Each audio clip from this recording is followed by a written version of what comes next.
Саламаттык сактоо министрлиги лицензиясыз медициналык мекемелерге аяосуз күрөш ачмай болду. Буга жарандардын арыз даттануулары себеп болгон. Вносим изменения и дополнения в постановление правительства. Бизге жарандардан менчик клиникалардын кызматына ар кандай арыз даттануулар келип түшкөн. Текшерүүнүн жүрүшүндө көпчүлүк медициналык борборлор лицензиясыз иштеп жатканы аныкталган. Жакында өкмөт тарабынан атайын токтом кабыл алынды. Биз мындан ары прокуратура, укук коргоо орундары менен иш алып барганы жатабыз. Себеби менчик клиникалардан кеткен алешемдиктер министрликтин аброюн түшүрүп жатпайбы?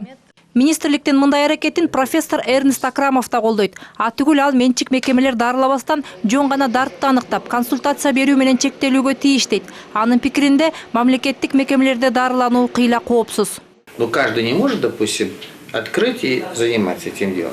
Ар бир эле каалаган адам медициналык жай ачып алып, иш менен алектене албайт. Бул жарандардын саламаттыгы үчүн кооптуу. Мындан улам бизде менчик клиника ачып алып дарылагандарга мен каршымын. Алар жөн гана консультация берүүгө тийиш. Жарандарды дарылап, операция жасоо кооптуу деп эсептейм. Бизде каалаган эле адам медициналык борбор ачып алып иштеп жатат. Мыкты шарт түзүп, анан рекламаны жарыялап койсо, ишенчек жарандар аны мамлекеттик мекемелерге караганда эффективдүү деп ойлошот. Тилекке каршы мындай клиникалар үчүн жарандардын ден соолугуна караганда акча табуу биринчи орунда турат.